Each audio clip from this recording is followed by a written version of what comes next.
Most successful authors has done it again, and he's done it in big style. Author Ken Follett is releasing his latest book, the third in the Century Trilogy series, and it will not disappoint. And I'm happy to welcome Mr. Follett to the broadcast this morning. Good morning.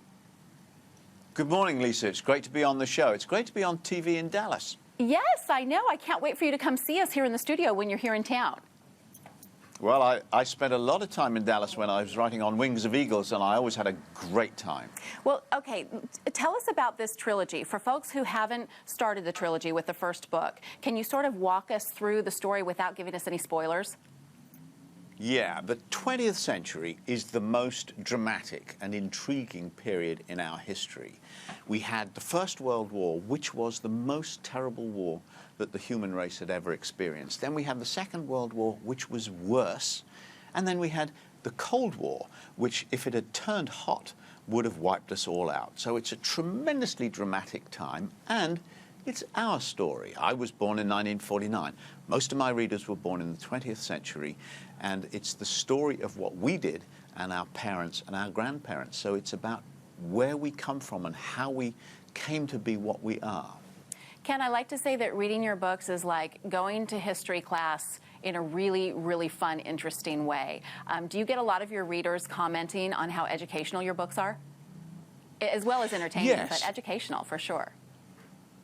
Yes, well, it's interesting you should say that, because I believe people read my books for the story, and they like to get lost in the story. That's what we always enjoy in a novel, isn't it? But also, they like the feeling that when they put the book down, they say, well, I really enjoyed that, and you know what, I learned something as well.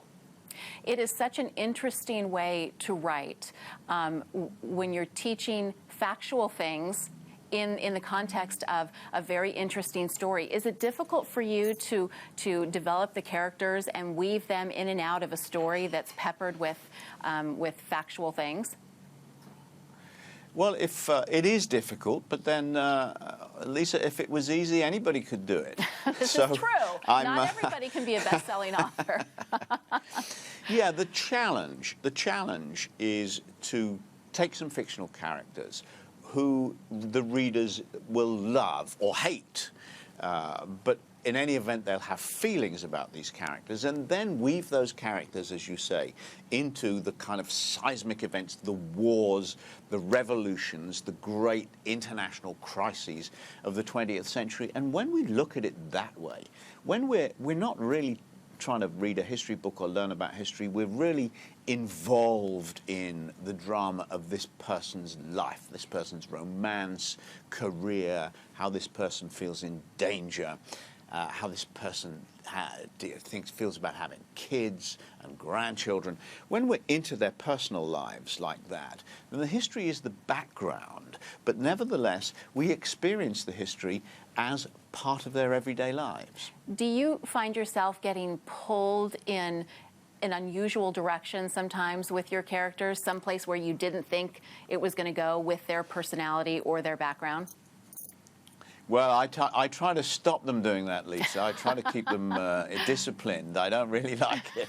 I don't really like it when they mess up my plans. But you're quite right. It does occasionally happen.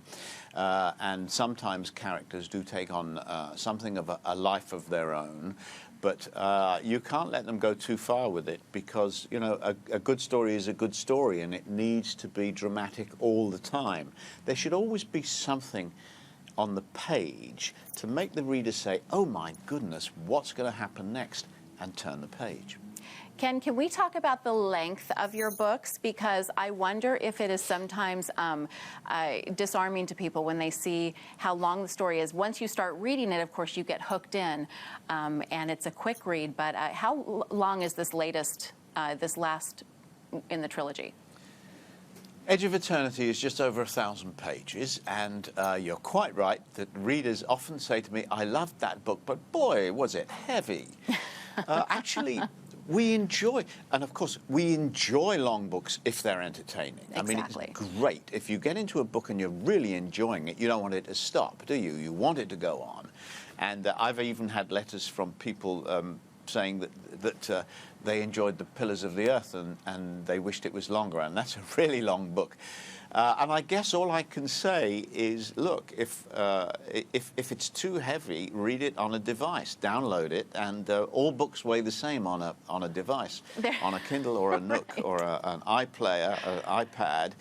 All books weigh the same, and I use both actually. I love to read printed books, and I enjoy reading on devices as well. So, so if the book's too heavy, get a device. Yeah, I think there's something though about just holding that wonderful story in your hands, and you know, getting from beginning to end. Such a journey that you take everyone on in this trilogy. Thank you so much for being with us this morning, and best of luck with what's next for you.